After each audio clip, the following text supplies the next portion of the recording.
I left a voicemail for my old fling after 12 years, and now I'm scared I'm a cheater at heart. I feel disgusting and fear I've ruined my perfect husband's life. Can I undo the temptation before I cross the line? Seeking help feels like admitting defeat. My husband, 38 years old male, is perfect. There's nothing wrong with him. There's nothing I complain about, surprisingly. A few years before we met 11 years ago, I was involved with an older man, possibly 15 to 20 years older than I. He provided the best sexual experiences of my life, and I still think about them to this day. I was unaware that he was married at the time. He informed everyone that he was divorced. I was young and naive and believed his words. Upon discovering his dishonesty, I immediately ceased all communication with him, and miraculously, my now husband entered my life. Our lives have been picture perfect. We are a strong, solid couple, and I am incredibly proud of him. Today, I crossed a significant line and left a voicemail. This message is for XYZ. Please give me a call. On his work phone. There was no other identifying information. We have not spoken in 12 years, and this is my first attempt to contact him. As far as I know, he has never tried to reach out to me again. I feel disgusting, as if I have already crossed an important boundary. I think that if I ever saw him again, I would not trust myself to refrain from throwing myself at him again, believing it would be like it was 12 years ago. I have been in denial, admitting that this is merely a fantasy in my mind. Nothing will ever come of it, as it exists only in my thoughts.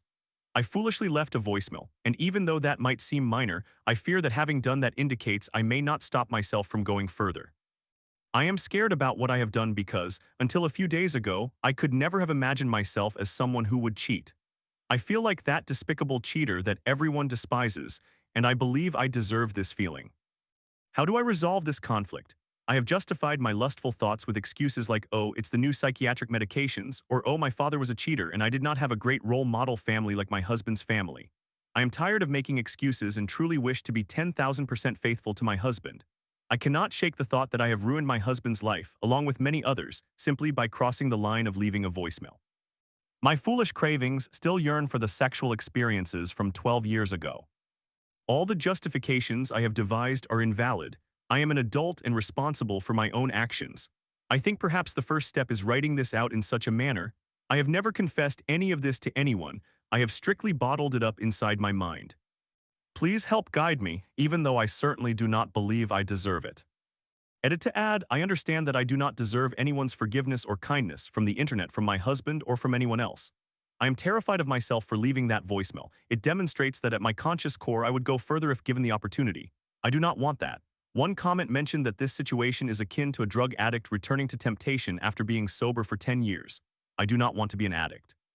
Another commenter suggested I write daily about the things I love about my husband.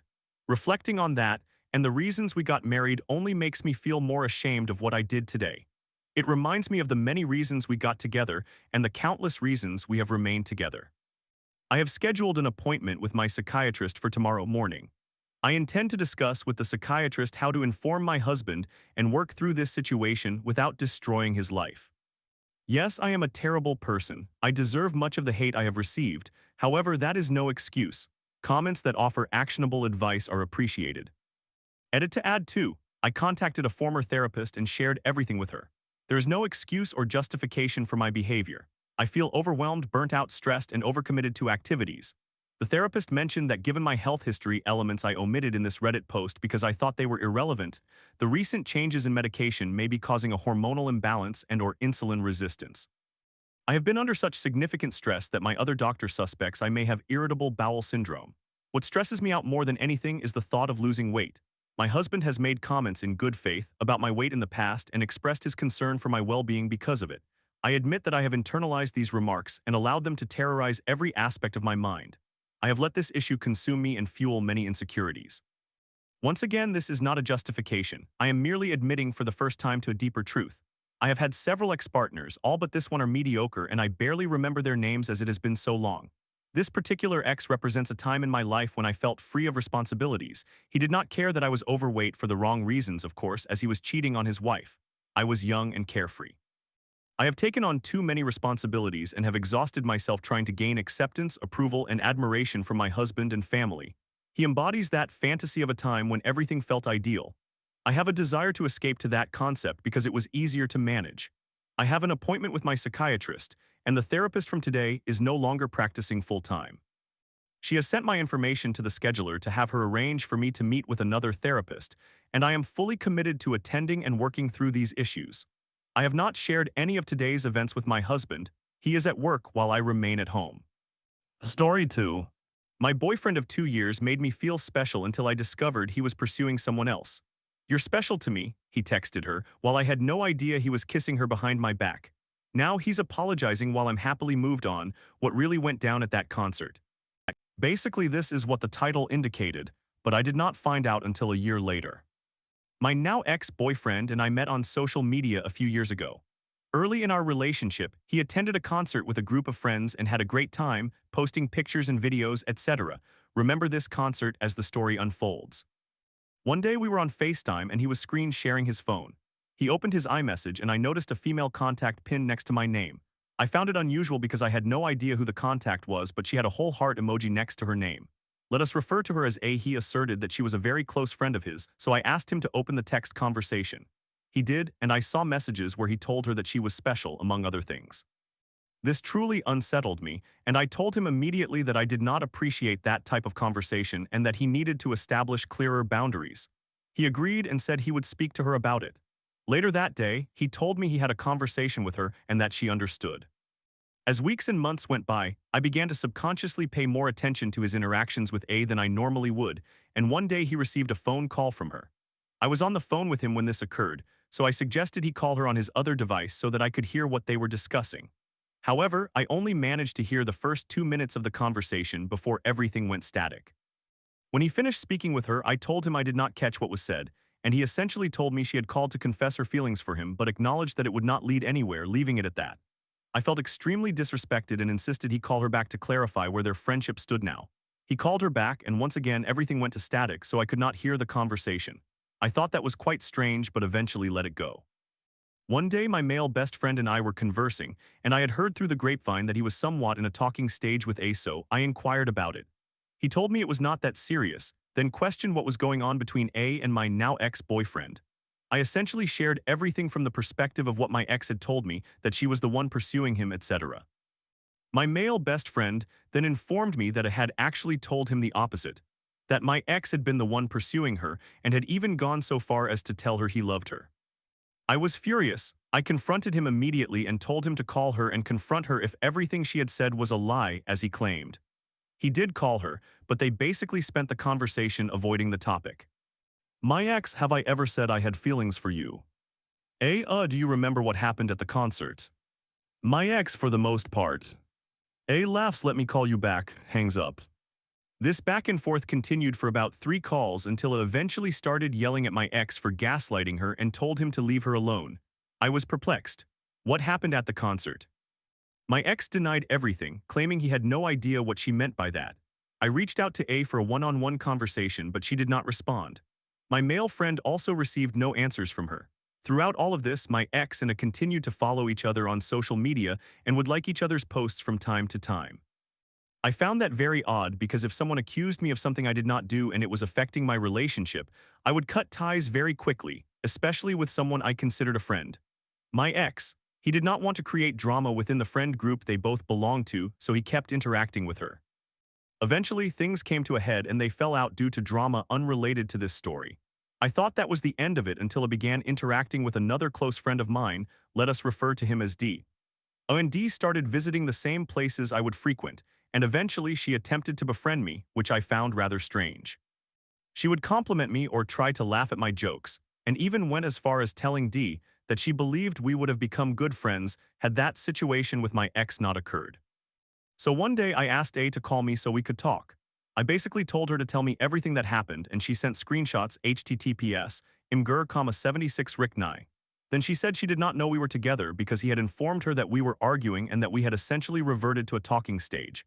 I thought that was nonsense because he frequently posted pictures of me on his page. Anyway, I asked her if they had engaged in sexual intercourse, and she did not respond but merely stated they kissed and did other things that could lead to sex. I became irritated because it felt like she was protecting him.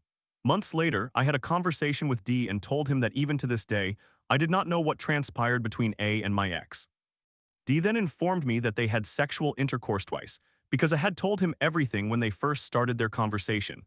I became enraged and blocked A everywhere because I felt I had genuinely given her the opportunity to come clean and see if I could befriend her, and she just continued lying. I then broke up with my ex and have not spoken to him since. He has posted song lyrics expressing how sorry he is, etc., for what he did. He has also stalked my Instagram and even accidentally liked a picture of my current boyfriend. But that is the end of the story. Story 3. I left a voicemail for my ex after 12 years, even though I love my husband. I can't shake the thought that I've ruined my husband's life, I confessed. I'm terrified I've unleashed the temptation to cheat. Can my marriage survive my past mistakes? My husband, 38 years old, is perfect. There is nothing wrong with him. Surprisingly, there is nothing I complain about. A few years before we met 11 years ago, I was involved with an older man, perhaps 15 to 20 years older than I am. It was the best sexual experience of my life, and I still think about it to this day. At the time, I did not know he was married. He told everyone he was divorced. I was young and naive and believed him. When I found out he had lied, I immediately ceased all communication with him, and miraculously my now husband entered the picture. Our lives have been picture perfect. We are a solid and strong couple. I feel immense pride for him. Today I crossed a line and left a voicemail. This message is for XYZ. Please return my call. On his work phone. There was no other identifying information. We have not spoken in 12 years, and this is my first attempt to contact him. As far as I know, he has never tried to get in touch with me since. I feel disgusting, as if I have already crossed a significant boundary.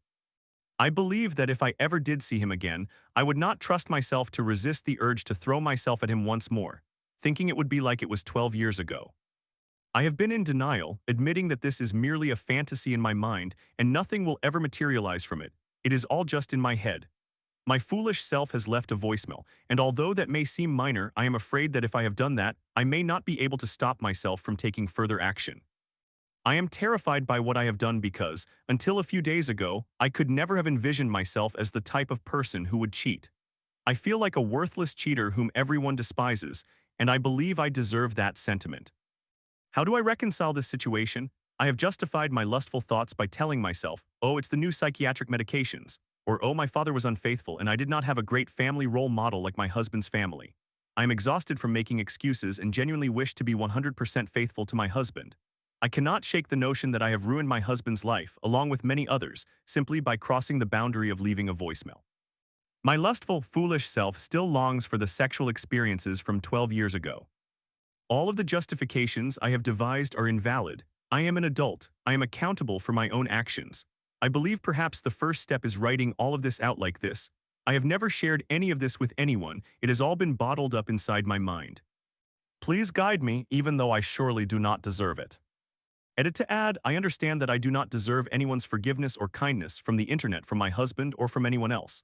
I am terrified of myself for leaving that voicemail. It shows that at my conscious core I would be willing to go further if provided the opportunity. I do not want that. One commenter mentioned that this is akin to a drug addict who, after being sober for 10 years, succumbs to temptation again. I do not want to be an addict.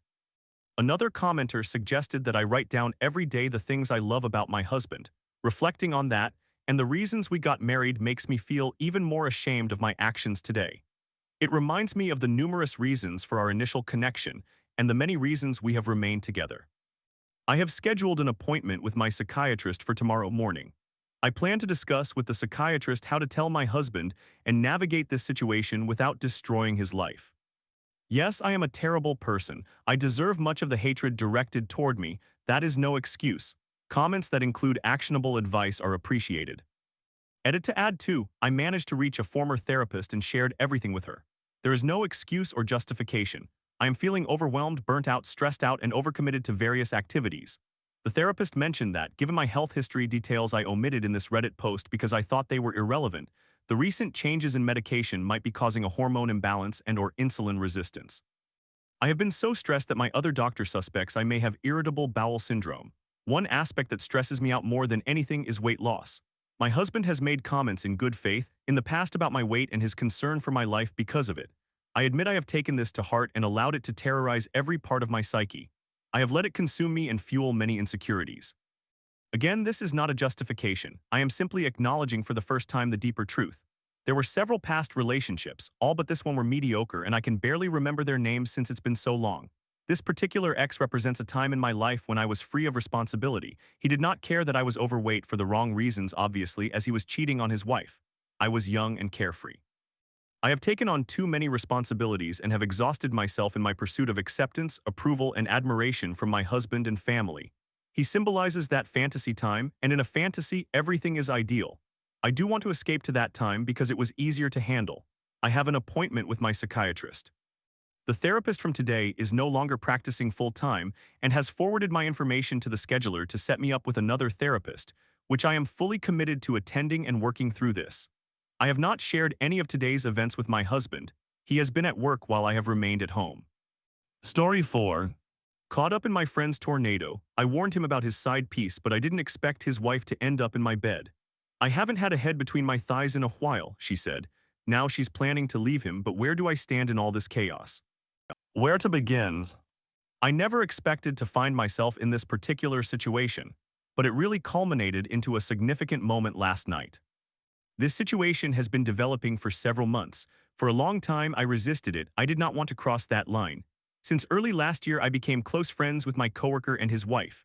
We all worked at the same company for a while. However, last year, those two started experiencing problems, and I was a friend to both of them. They were going through a rough patch, and it came down to my friend wanting to have the freedom to do what he wants, how he wants, and with whom he wants, while expecting his wife to just sit on the sidelines. Initially, I listened as my friend complained about his wife constantly at work. There was also drama in the work environment stemming from his narcissistic behavior, but that is not the focus of this story. He shared things with me that he should not have, things I felt could threaten my safety if revealed. All I did was listen and tried my best to talk sense into him as a friend who wanted to maintain peace. Over the past 14 months or so, he and his wife have been taking a break, with no obligations to each other. During that time, I shared a mutual friend with his wife, and we all began spending more time together. I grew to care about my friend and his wife's relationship, eventually becoming one of her closest friends, someone she could talk to, vent to, and confide in. At that time, I was in a relationship of my own with no connection to them. My relationship deteriorated not due to this situation, but because of something entirely different. During my 7 days of depression and isolation, his wife and our mutual friend came to my apartment to check on me as I had gone completely silent. I actually asked them to leave because I wanted to be alone. However, I eventually opened up to his wife about what I was experiencing, and she was very empathetic toward me despite her own troubles. Over time, she and I grew closer as friends. Several months later, it was New Year's Eve, and this is when things began to escalate.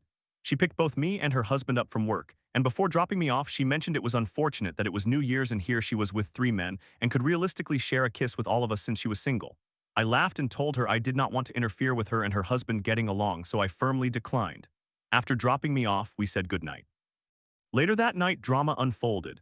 Her husband left her alone to pursue a side relationship, which I had strongly warned him against, telling him that karma would eventually catch up with him, and she reached out to me to share what happened. She then confessed that she really wanted a kiss from me, just a small peck. Afterward, she began sharing more intimate details and feelings with me. I initially refused and turned her down, but I ultimately caved. Later in January, she and I sneaked away from my job so I could give her that kiss, after which nothing else occurred. In late February, we had a nice outing where I treated her to some food. It was not a date. We were both hungry and I had the money, so I bought her some Chinese food. We had a pleasant time, engaged in conversation, which she often does not receive, and she expressed how it is astonishing that everyone else treats her like a person while her own husband does not, as he prioritizes his friends or his side relationship. So we just talked. Now in April, she is still dealing with her failing marriage and attempting to salvage it. We made plans to hang out yesterday. She came over to spend time together. Her husband dropped her off so we could relax and she could straighten my hair. After a few hours, she asked if she could take a shower. I told her I did not mind and got her a towel. When she came out of the shower, she was wrapped in my towel and said that it had been a while since someone had been between her thighs. She lay down on my bed, spread her legs wide, and touched her exposed self. I found myself between her thighs, helping to ease her frustrations, which then led to her engaging with me in a very intimate way. Later, she wanted to take care of my needs, so she climbed on top of me and we began to engage in sexual activity. It was incredibly intense and nerve-wracking, but felt amazing. After she got on top of me with me inside her, we both grew shy and nervous, yet we continued and became very passionate with each other. We then switched positions and she wanted me behind her in doggy style. We were both fully immersed in the moment. I thoroughly enjoyed her responses, indicating that she was enjoying the experience as well. We continued for about 40 minutes to an hour. She wanted me to climax and I had to struggle against it with every ounce of my being. We eventually stopped to prevent both of us from becoming overly exhausted and getting headaches. She went to take another shower to clean up after our activities, and after how much pleasure I provided her. I understand that I am in the wrong for going behind a friend's back, but a true friend would have listened, not only to my advice but also to his wife's needs and desires. She is planning to leave him for good once she can stand on her own feet financially. I am not trying to take her away in the slightest. I simply dislike seeing her unhappy in a relationship that is not working at all.